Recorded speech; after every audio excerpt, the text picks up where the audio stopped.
Welcome back to a new course on Shakespeare's problem plays and romances.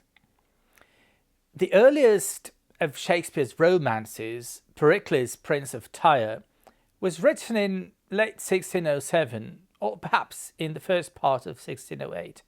It follows immediately after great tragedies, King Lear, Macbeth, Othello, and announces many themes of the other late plays, including Cymbeline, The Winter's Tale, and The Tempest, which were written between 1608 and 1611.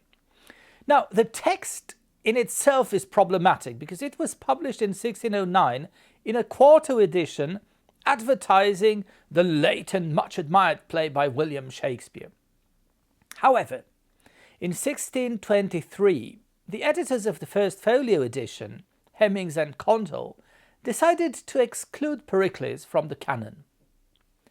One may wonder, of course, why the men who rescued 18 hitherto unpublished plays from oblivion damned precisely this one, although it bore Shakespeare's name on the title page. Perhaps they thought the play was not by Shakespeare, or perhaps they did not have access to the true original copy and preferred not to publish the bad text of the 1609 quarto. Now, during the Restoration, Pericles was included, however, in the second impression of the third folio, printed in 1664, alongside plays that are certainly not by Shakespeare. And thus, it entered the canon in rather dubious company, through the back door, as it were. John Dryden, in the 1670s, thought that this was Shakespeare's earliest work. And indeed, it's difficult to accept that Shakespeare could write such a naive play at the peak of his creative force, between King Lear and The Tempest, say. Compared to stately Coriolanus, to sublime King Lear, to dark and deep Measure for Measure, or to graceful As You Like It, Pericles is not great poetry. Some passages are not just undistinguished, they are downright silly. Let me quote: "The great Antiochus, gainst whom I am too little to contend, since his so great can make his will his act." Now, in other words, what Pericles is saying here is that he is too little compared to great Antiochus, because great Antiochus, of course, is very great. He is so great that he can do whatever he wants. One is tempted to agree with Sidney Thomas that such verse and prose of an almost unrelieved pedestrian dullness are the work of an inferior dramatist, or more probably of a reporter.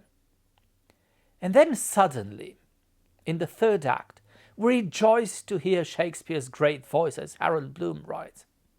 It is a thrilling moment in the theatre when at the beginning of Act 3 the voice of Shakespeare is heard, indubitable and potent, with a tempest at sea to match the storm in King Lear, Kenneth Moore insists. After 2 acts of rather undistinguished bumble, Northrop Frye writes, we suddenly hear the unmistakable roar of Shakespeare's mighty rhetorical engines.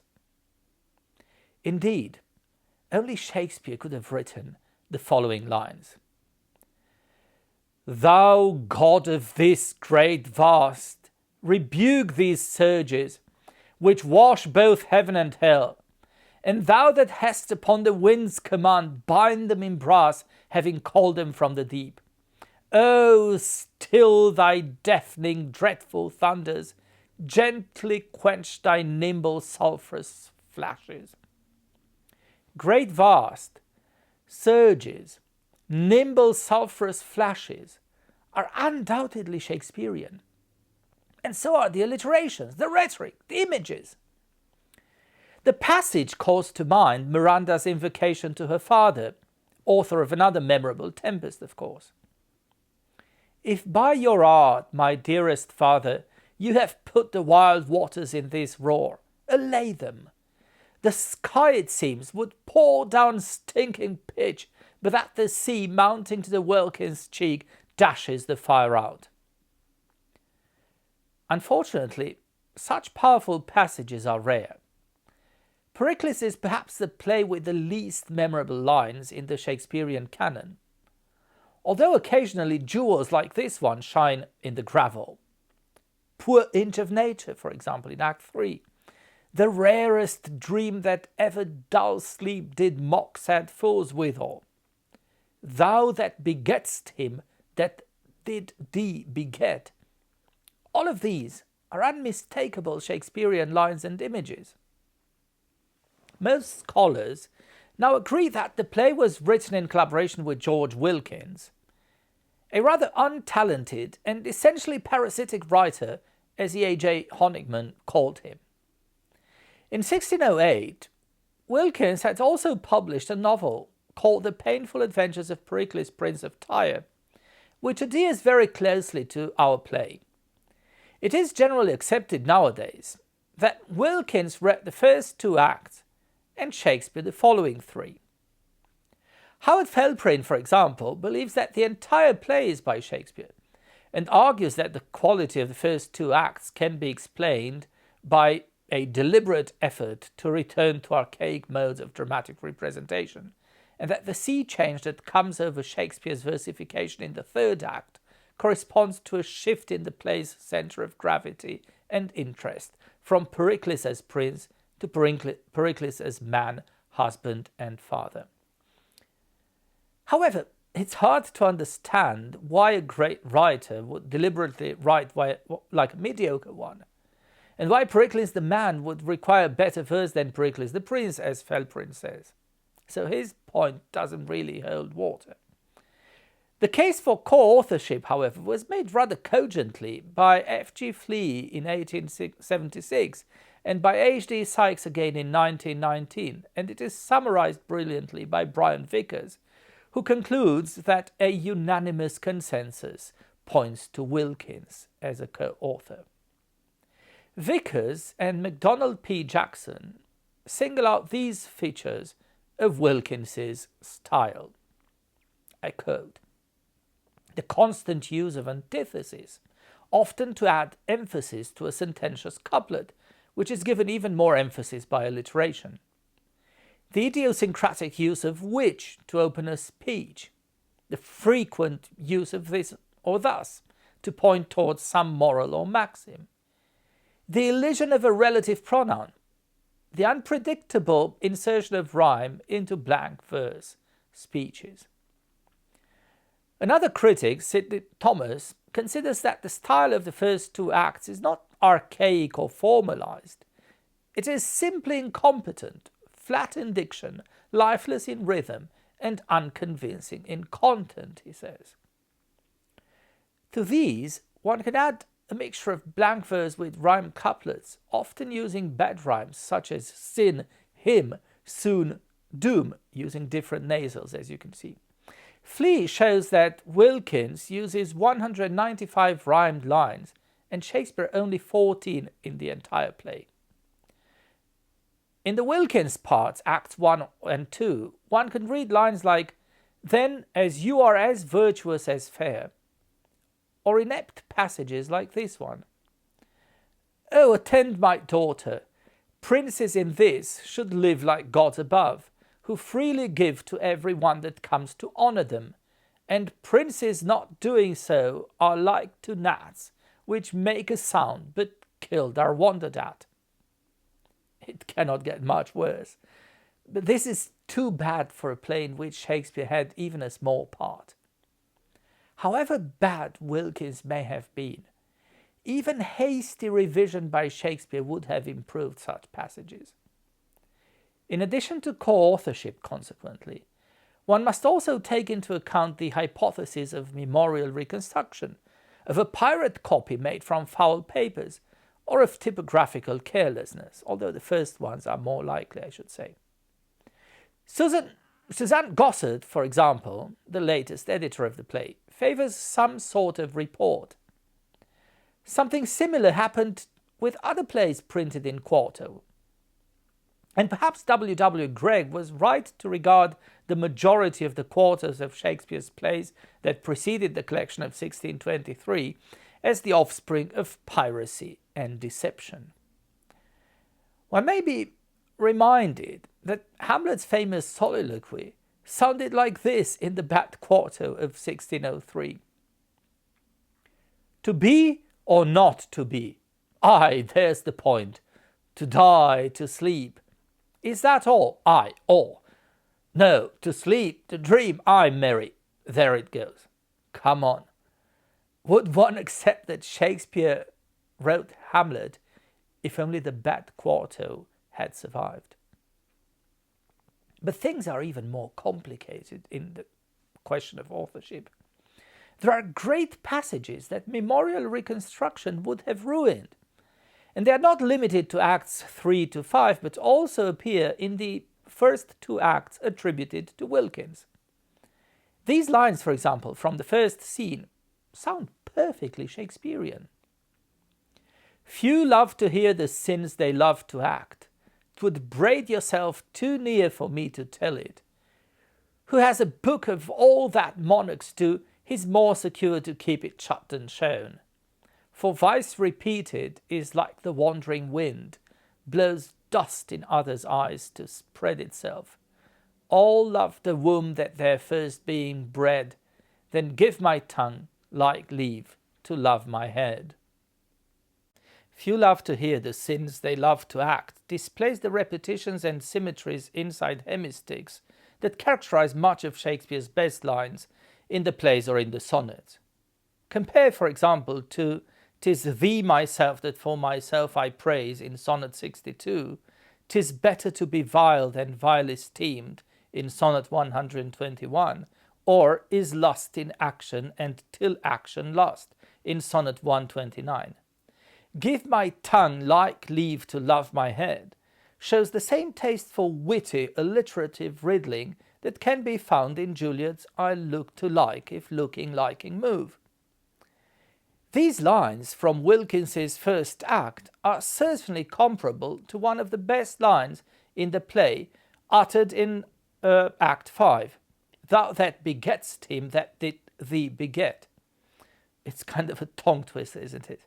Likewise, "'Tis time to fear when tyrants seem to kiss" is a good gnomic line expressing a sort of political wisdom not unlike Kent's "to plainness honour's bound when majesty falls to folly" in King Lear, or to Anabarbus's "the loyalty well held to fools does make our faith mere folly" in Antony and Cleopatra.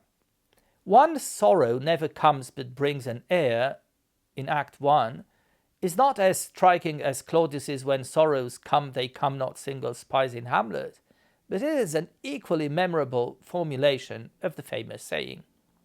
Now, unless this is idiomatic in Elizabethan and Jacobean English, Simonides' opinion "is but a fool" also sounds very much like Shakespeare, doesn't it? Of course, I could continue with these examples. These philological questions alone suffice to make Pericles a fascinating text. My contention, however, is that Pericles is in all respects as exciting and rewarding as any of Shakespeare's best plays. The characters' decried lack of psychological complexity and the general plainness of the verse allow the reader to concentrate on the theme and symbolism of this, I would say, programmatic romance, since it comes first. Pericles retells in this play, with minor changes, the mouldy tale of Apollonius of Tyre, which had been circulating in Europe for over 1,000 years before Shakespeare picked it up. The story was first mentioned by the 6th century poet Venantius Fortunatus and appeared in full in Carolingian manuscripts. An Old English version was copied in a mid-11th century manuscript, transmitting, above all, the works of Archbishop Wulfstan. It was also included by the 11th century author Godfrey of Viterbo in his Pantheon, and it also figures in the extremely popular Gesta Romanorum, compiled around 1300. The Middle English poet John Gower told the story in verse in the 8th book of his Confessio Amantis. Gower's story was retold in the Elizabethan age by Lawrence Twight. His novel The Pattern of Painful Adventures, written before 1576 and published in 1607, exerted an influence on Wilkins's novel and on the play. Old Gower appears as chorus in Pericles to announce what is going to happen, to moralize what is happening, and to narrate the events that happened between the performed episodes. Moreover, the first prologues, allegedly written by Wilkins, use Gower's tetrameter instead of the Chaucerian pentameter, and thus sound convincingly archaic. As a medievalist, I cannot resist the temptation to compare the prologues to Gower's text, whom critics of the play generally ignore. Here's Gower. The king which made mochel mone, those todas huseth all him one, without a whiff, but natheless his daughter, which was peerless of beauty, dwelt about him stille. But when a man has wealth at wille, the flesh is frail and falleth ofte. And that this made the tender and softe, which in her father's chambers dwelte, within a time wist and felte, for leaking in concupiscence, without a insight of conscience, the father saw with lustes blente, that he castle all his whole intente his own daughter for to spille. And now here's a passage from the play. This king unto him took a peer, who died and left a female heir, so buxom, blithe, and full of face, as heaven had lent her all his grace, with whom the father liking took, and her to incest did provoke. Bad child, worse father, to entice his own to evil should be done by none, but custom what they did begin was with long use, accounted no sin. The archaisms used by old Gower in his prologues show deliberate effort of imitation. Faire, blithe, to killen, is slacked, is capent, the Middle English gerund. I nil, which comes from Middle English inille, I don't want, I won't. I wis, ye wis, which means truly. On a few occasions, the play borrows full lines or phrases from Gower, but actually the entire play appears to imitate Gower's naive, simplistic, moralizing, and didactic style. Is this a shortcoming or a deliberate exercice de style, as the French would say? Could the folktale's simplicity of the play, the didacticism of Gower's prologues, and the general morality straightforwardness be deliberate? In the 1660s, the famous diarist Samuel Pepys wrote in his diary that A Midsummer Night's Dream that he had just seen at the theatre was the most insipid, ridiculous play that he had ever seen. And I remember a commentary by John Middleton Murray, who said that the love story of A Midsummer Night's Dream, the clowning and the fairies, were too naive for Pepys' sophistication, and the combination of them too subtle for his naivety. Could Pericles' studied simplicity be too naive for our sophistication and too subtle for our naivety? In order to decide, let us examine the play now. Pericles, as I already said, is essentially faithful to Gower's retelling of Apollonius of Tyre, a story that resembles the Irish Imrama, such as Navigatio Brendani or The Voyage of Bran, in which the hero crosses the seas and visits many shores, charged with symbolic and allegorical meaning. The play borrows the source's episodic plot and follows the plight of a separated and then reunited family. Shakespeare's first obvious significant changes are onomastic. Apollonius is renamed Pericles, with a possible hint at the Latin periculum, pericula, danger. Maybe the choice was also inspired by Plutarch's life of the famous Athenian leader, considered a paragon of patience and endurance. Apollonius' daughter is called Thaise in Gower's story, but this name is given to Pericles' wife, and the girl becomes Marina, as she was born at sea. The mother of Tyre in Gower was unnamed, and as already said, she is called Thaisa in Pericles. The man who received Marina on the island is called Cleon in Pericles, but he was called Strangulio, the king of Tarsus, in the source. So that is also something that Shakespeare changes in order to allow this king's cruel wife, Dionysa, to become some kind of Lady Macbeth and to take all the blame for instigating the murder of Marina. Other names are changed as well, but they do not appear to have any symbolic significance, so I'm not going to discuss them now. Alright, so now the story in brief. The play opens with young Pericles wooing the daughter of mighty King Antiochus. As in the famous opera Turandot, and in many folk tales that precede them, the princess may be won if the suitor solves a riddle. And Pericles cracks it, only to discover that the king and his daughter were living in incest. This dangerous discovery obliges him to flee back to Tyre in a hurry. Fearing that Antiochus's long arm can hurt the people of Tyre as well, Pericles delegates his powers to honest Helicanus, who is some sort of Gonzalo or Ischalus, if we were to compare the play to The Tempest or to Measure for Measure, and then he takes to the sea again. Now here the followers of René Girard can of course discuss the scapegoat motive here. Learning that the citizens of Tarsus are afflicted by a terrible famine, Pericles brings them corn and wins their gratitude, as well as the friendship of their rulers, Cleon and Dionysa. Then he sails off again, but this time a terrible tempest wrecks his ship and tosses him on the shores of Pentapolis.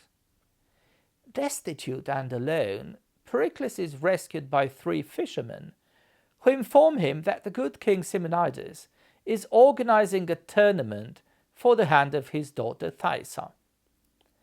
Pericles enters the tourney, wins Thaisa's love, and marries the young princess.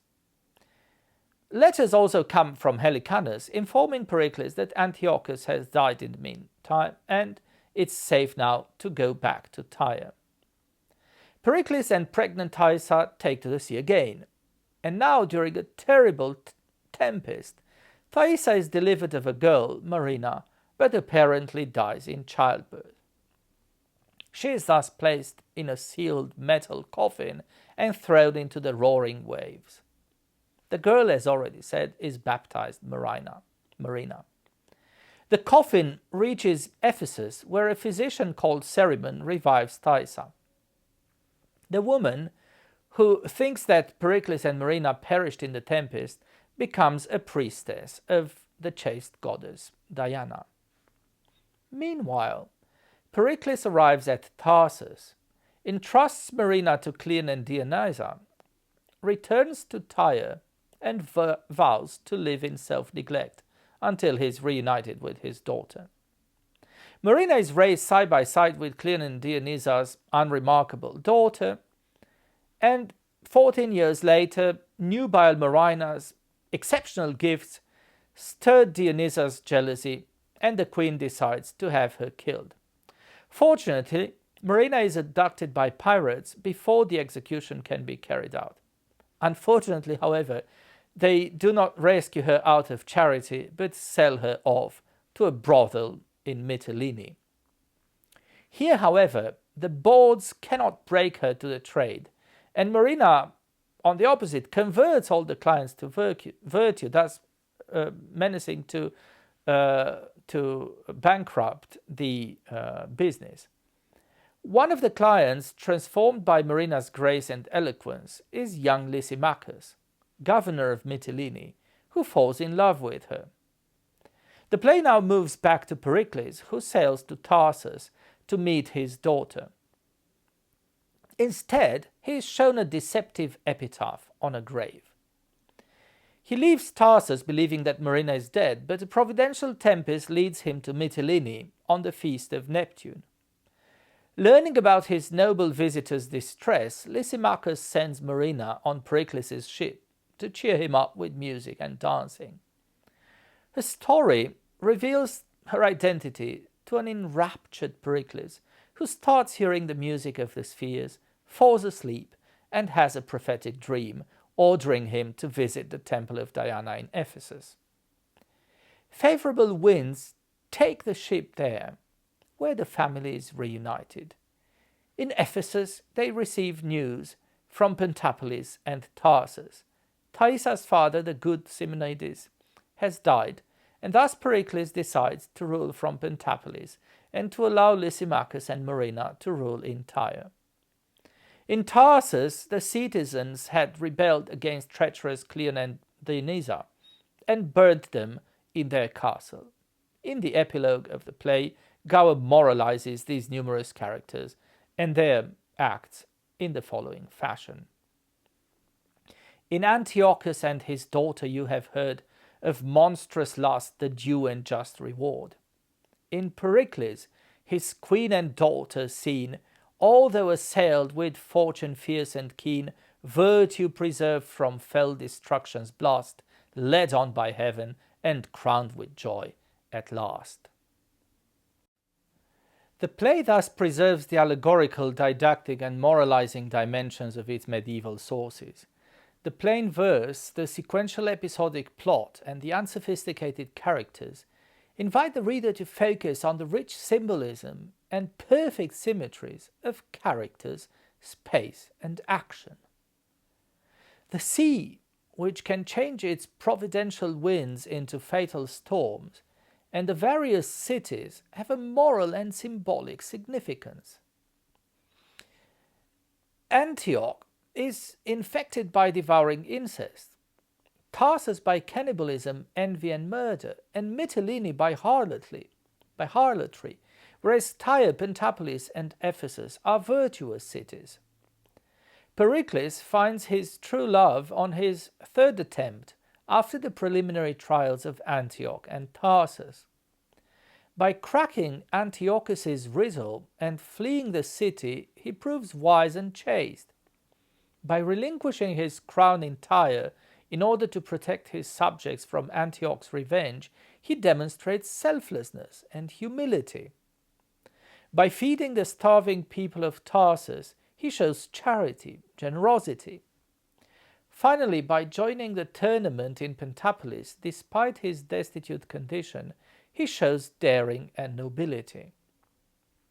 Just as the play's geography is divided between land and sea, its sacred geography is dominated by Diana, the goddess of chastity, who is obeyed or disrespected on land, and Neptune, who rules the providential or fatal waves.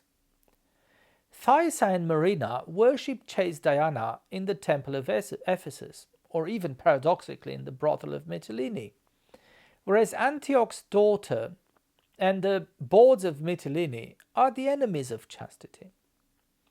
Marina is born on a ship by tempest and is reunited with Pericles on another ship, in music this time. Pericles is reunited with Marina on the feast of Neptune and with Thaisa in the temple of Diana. Thaisa and Marina's apparent death and Marina's passage through the brothel are descents into hell, into winter's infertility, whereas their resurrection symbolizes the return of spring, of life, of fertility. This return of the feminine element revives old Pericles, who had become a wild and unkept misanthrope, very much like Lear and Timon of Athens. The father and daughter couples also mirror each other in the play. The love between Antiochus and his daughter is perverted and monstrous, whereas the one between Pericles and Marina is blessed and wondrous. Antiochus condemns his daughter to sterile sin, whereas Marina brings Pericles to a second life. One daughter acts unnaturally as a wife. Now you're both a father and a son, of course Antiochus and his daughter, whereas the other one, Marina, acts miraculously like a mother by reviving Pericles. Thou that begetst him that did thee beget, right? She, like a mother, revives, brings to life Pericles, who is her father. Thus, the foul incest from the play's opening is reversed in the last act.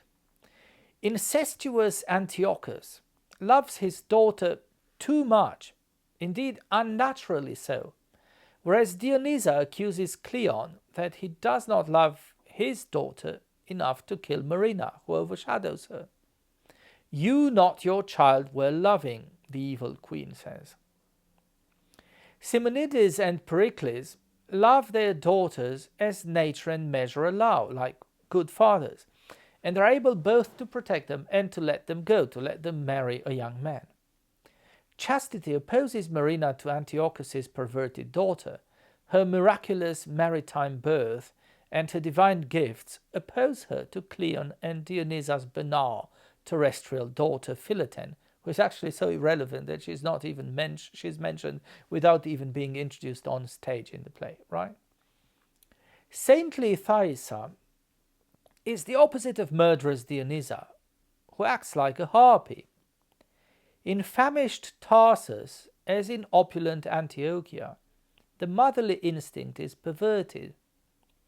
In Antiochus's riddle, his daughter feeds like a viper on mother's flesh which did me breed, whereas in Tarsus, starving mothers are ready now to eat those little darlings whom they love. So you see two different perversions. One can continue ad libitum the exploration of these systematic and consistent symbolic symmetries. At this point, I feel bound to say that I agree with Philip Edwards' warning against the dangers of systematization, and with John Danby's remark on the reductive effect of symbolic interpretation. One of the dangers of such readings is that they neglect a text's individuality, historicity, its textuality and aesthetic dimensions.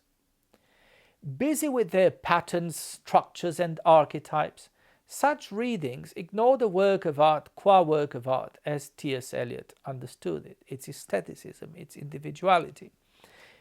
Yet Pericles and Shakespeare's other romances as well certainly invite mythological, archetypal readings such as that by Northrop Frye and Thorne, which cannot be dismissed as platitudinous affirmations of belief in fertility and recreation, to quote Edwards again. As Thorne remarked, the play is indeed structured by the opposition between fertility and sterility, spring and winter, birth or rejuvenation and death. It is thus a sophistication of the fertility and spring themes present in all the comedies, not a radical departure from the early comedies, as Thorne noted. Pericles, for example, goes to Antioch to purchase of glorious beauty from whence an issue I might propagate. This is obviously a fertility theme. When Antioch's splendid daughter appears, she is apparelled like the spring, but actually her fertility has been confiscated by her envious father, who symbolizes a principle of winter and death. Tilliard pointed out that the same general scheme of prosperity, destruction, and recreation appears in all romances. Pericles actually shows numerous thematic similarities to the romances following it, but also to the great tragedies preceding it. Wives and daughters, for example, are lost and found in The Winter's Tale as well, and the powerful father-daughter relationship of Pericles and Marina can also be found in King Lear, as well as in Cymbeline, The Winter's Tale, and The Tempest, the other three romances. The apparent death of mothers appears in all romances, while Lear, Macbeth, and Coriolanus announce the redemptive daughter and the murderous queen and the famine of Pericles, as Suzanne Gossard points out. The four romances display the same mutation of the typical comic pattern. As C.L. Barber notes, where regular comedy deals with freeing sexuality from the ties of family, these late romances deal with freeing family ties from the threat of sexual degradation. Finally, roaring tempests and spheral music can be heard in all the late plays, as George Wilson Knight noted. Of course, a masterpiece like The Tempest is perhaps better at times. For example, it begins in the typical Shakespearean fashion, in medias res, whereas Pericles dramatizes rather slavishly and all too sketchily the numerous episodes of its source story.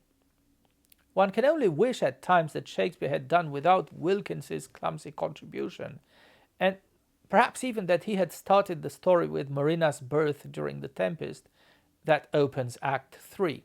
However, we would have lost the allusion to the incest, which is also very important for the play.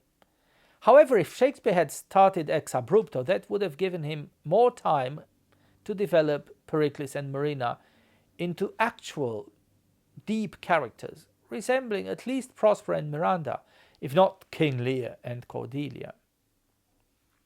Also, perhaps, Shakespeare might have written funnier and nastier, more developed brothel scenes, and perhaps even better poetry. Everything cannot be blamed on Wilkins, though. Even though there are stylistic differences between the first two acts and the following ones, there is no break in structure corresponding to the break in style, as Northrop Frye stresses. There is a continuity in the play. The choric and didactic interventions of Old Gower, the dumb shows, theophany, nomic verse, episodic structure, and black and white characterization spell a deliberately archaic, parabolic, and didactic mode throughout the play, as Howard Felprin notes. The cast is divided into virtuous and wicked characters, but none could walk out of the play and become reputable villains, actual living characters like Aaron, Iago, or Edgar, eloquent beauties like Juliet, Rosalind, or Isabel, or tormented heroes like Lear, Othello, or even Angelo in Measure for Measure. As they stand, Pericles, Marina, and the other characters are halfway between ancient comic types and medieval allegories, moralizing upon their own and one another's conduct and speeches. Yet, there is allegorical force and even beauty in this simplicity. And Marina, for one, is a fascinating character. Marina is a symbol of redeemed, regenerated, new humanity, a spirit of music and harmony that sinks beyond the genius of the sea, I quoted from Wallace Stevens here. As Thorne pointed out, her long-preserved virginity is actually latent fertility, opposed to the incestuous sterility of Antiochus's daughter. Marina is a miraculous child, and she works miracles in Mytilene, where she converts the bawds to virtue. Her birth happens during the tempest at sea, but the elements do not kill her, they conspire to herald her from the womb. The joy of her birth is mingled with sadness for her mother's putative death. The water is thus both womb and tomb. The sea yields Marina and takes Thaisa. Marina is at the same time a poor inch of nature, as the play so beautifully calls her, and the very spirit of the sea, whose name she bears. At her birth, roaring tempest outcries her whining near the coast of Ephesus. In Act 5, however, she is reborn symbolically and rejuvenates her father off the coast of Mytilene. Her music resonates with the music of the spheres. When Pericles begets her, the elements are in dismay. When she begets the one who begot her, her own father, sweet concord allows spheral music to be heard. She is blessed with life at sea, suffers on earth in Tarsus and in Mytilene, and re-emerges pure and glorious at sea again. Like a principle of life, like baptismal water, she purifies and revives those she touches.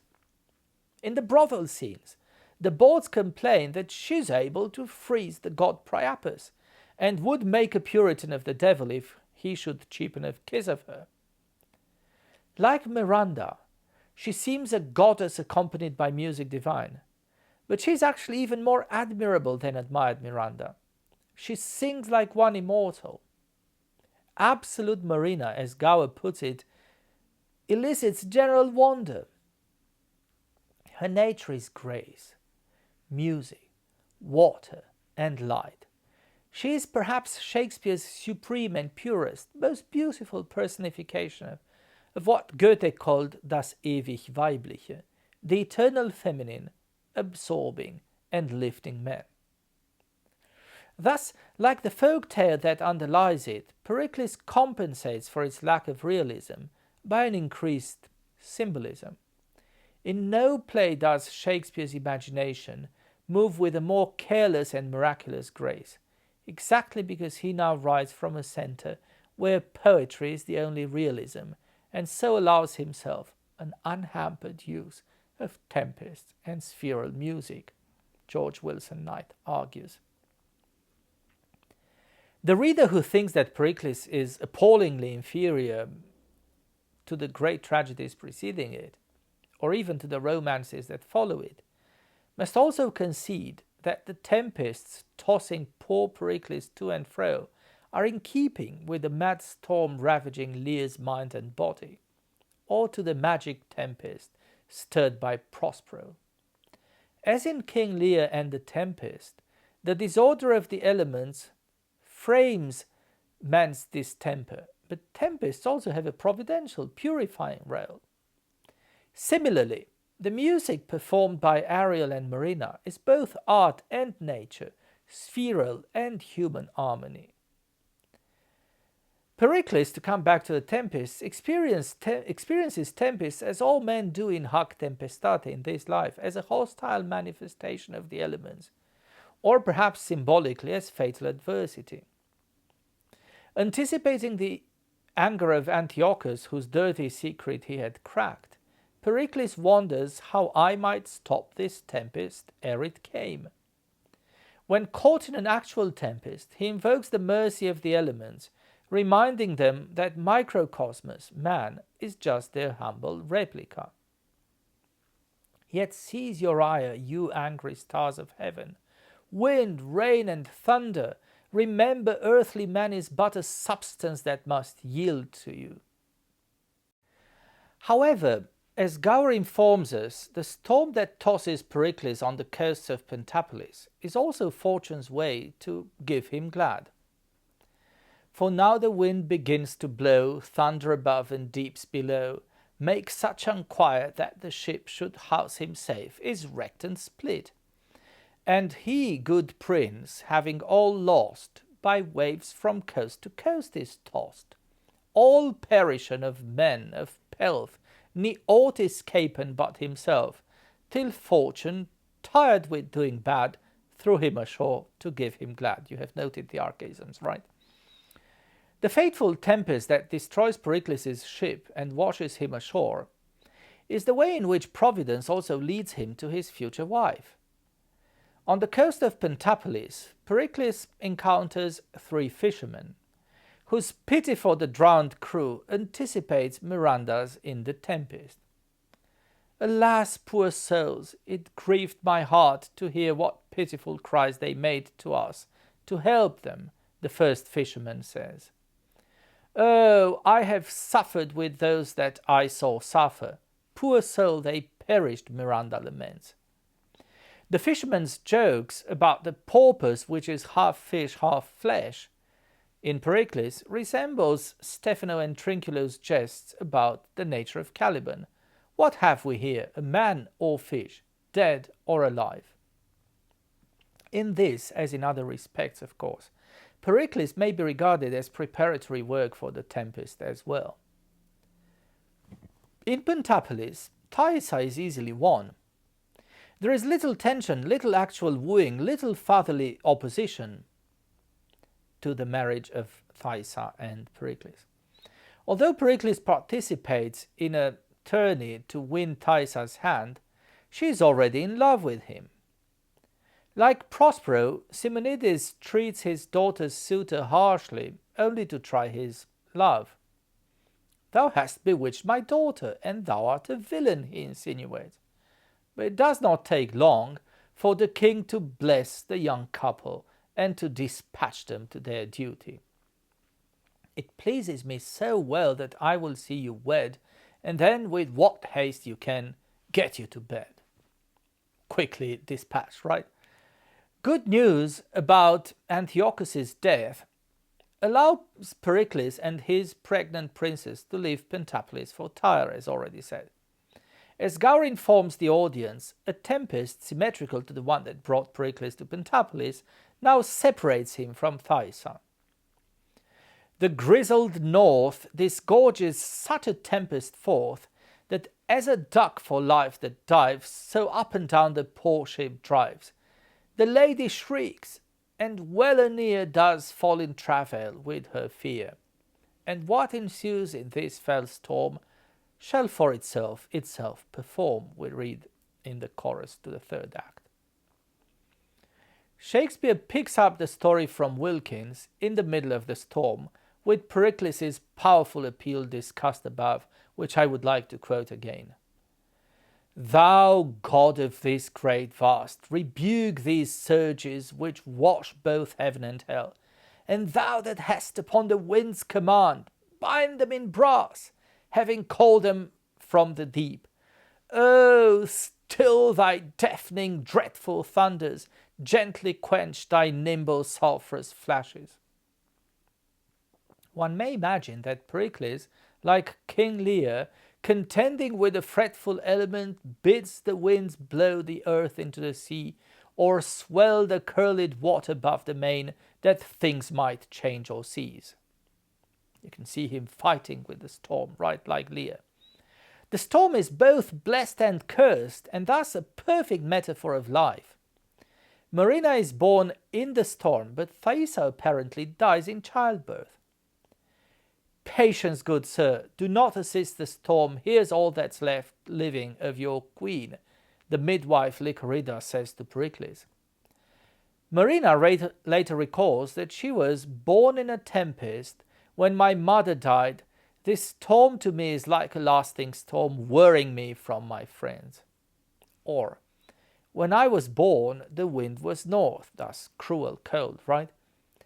Or, "When I was born, never was waves nor wind more violent, and from the ladder tackle washes off a canvas climber."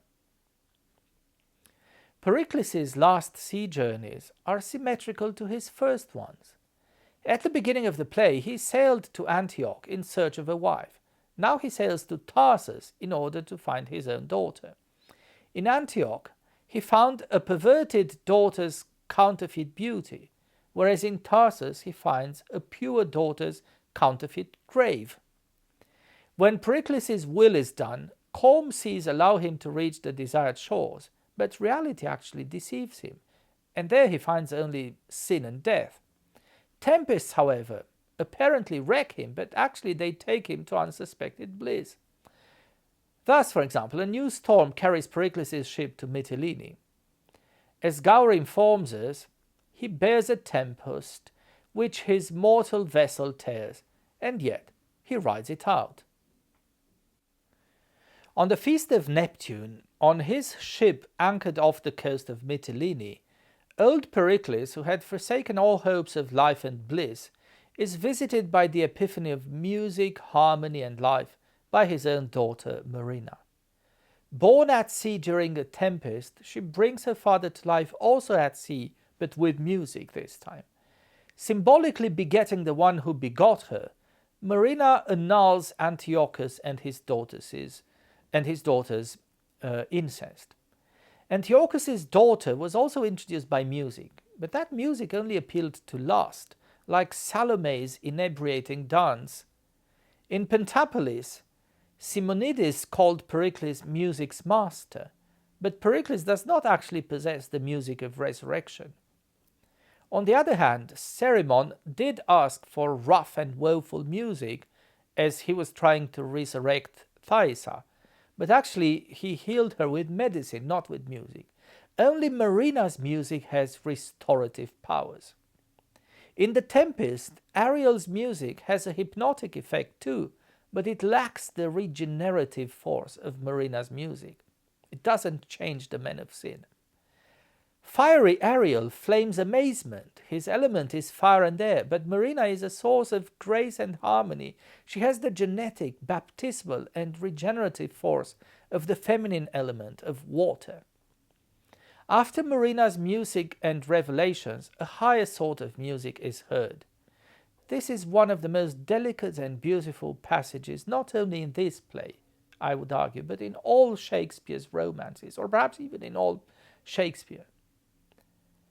Oh, heavens bless my girl! But hark, what music!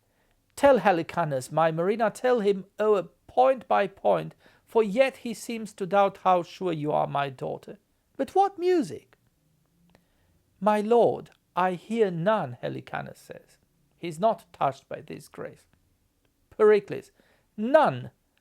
The music of the spheres. List, my Marina, rarest sounds. Do ye not hear? My lord, I hear. Music. Most heavenly music. It nips me unto listening, and thick slumber hangs upon mine eyes. Let me rest. The music of the spheres, the elemental concord, divine and human harmony, plunge Pericles into a deep slumber. In his dream, divine inspiration instructs him to visit Diana's temple in Ephesus. This time it takes no tempest to carry Pericles and Marina to unsuspected happiness. This time epiphanic harmony conspires to lead them to Ephesus, where they can be reunited with Thaisa. Listening to her husband's story, Thaisa asks, "Are you not Pericles? Like him you spake, like him you are. Did you not name a tempest, a birth, and death?" Isn't this beautiful? It's as simple as that. Isn't ultimately all human life a birth, a tempest, and death? With extreme simplicity and luminous medieval symbolism, the tempests and the music of Pericles catch the essence of life and death, of grace and sorrow, of the human condition ultimately. The force and beauty of Pericles lie not in the detail, but in the whole. It is tempting to believe that, irrespective of Wilkins's contribution, Shakespeare tuned down his mighty Baroque rhetoric and his incredibly rich verse in order to allow this classical simplicity to emerge. The play of Pericles, like the mouldy tale of Apollonius of Tyre, shows that providence prevails over accident and grace over disgrace. With the simplicity of a folk tale, the apparent naivety of myth, and the didacticism of medieval morality plays, Pericles exalts the force of life over death, of purity over sin, of obstinate hope over despair. By extending the field of interest to embrace the old generation as well, as Thorne remarked, Shakespeare transformed the typical comedy, which was focused only on young love, and thus included all the ages in this mystical regenerative energy. Seen in this light, the recognition scene between Pericles and Marina is as beautiful as that between Lear and Cordelia, and more mystical than anything that Shakespeare wrote, including The Tempest. Well, perhaps Pericles is not such a bad play after all.